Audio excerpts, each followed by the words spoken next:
Ms. Yoon, thank you very much, and thank you to all the nominees for being here today, and congratulations to you and your family.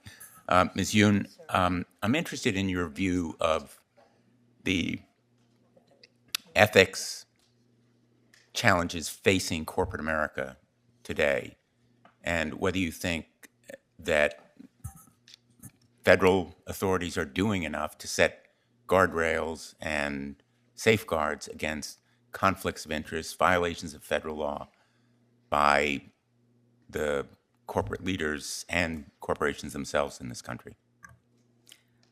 Thank you, Senator.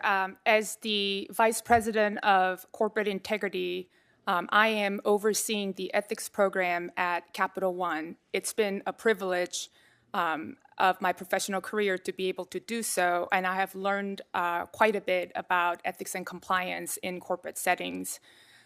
I think that it's important that our corporations and officers behave honestly and ethically, and every corporation has responsibility to have a code of ethics as well as awareness campaign to make sure that associates follow the code of ethics and stay ethical and honest.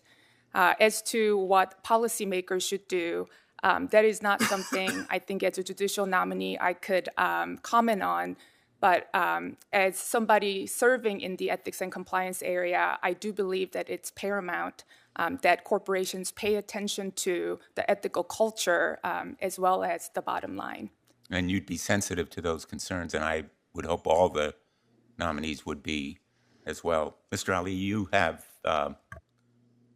a truly inspiring American story.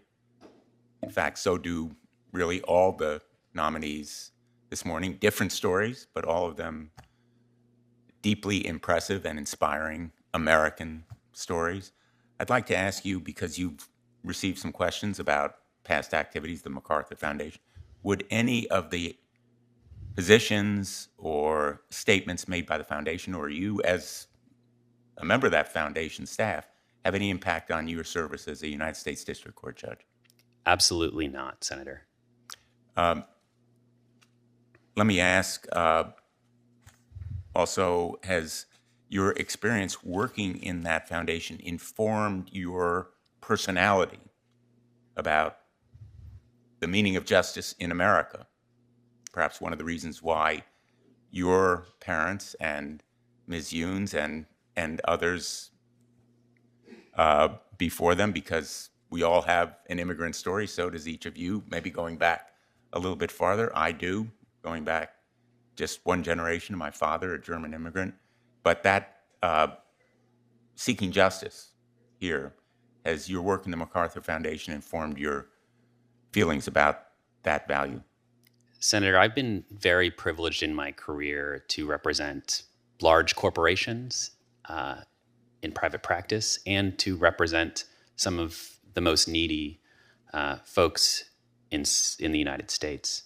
And I've had the incredible privilege of arguing before the United States Supreme Court. And I actually walked past the court this morning. And every time I do go there to argue, I look up on my way in and see those 4 words, equal justice under law. That has greatly informed my thinking. That said, I understand and appreciate, because of the profound respect I have for our Constitution, the very different role that I would be called upon to have if confirmed as a federal district court judge. Thank you. Thanks, Mr.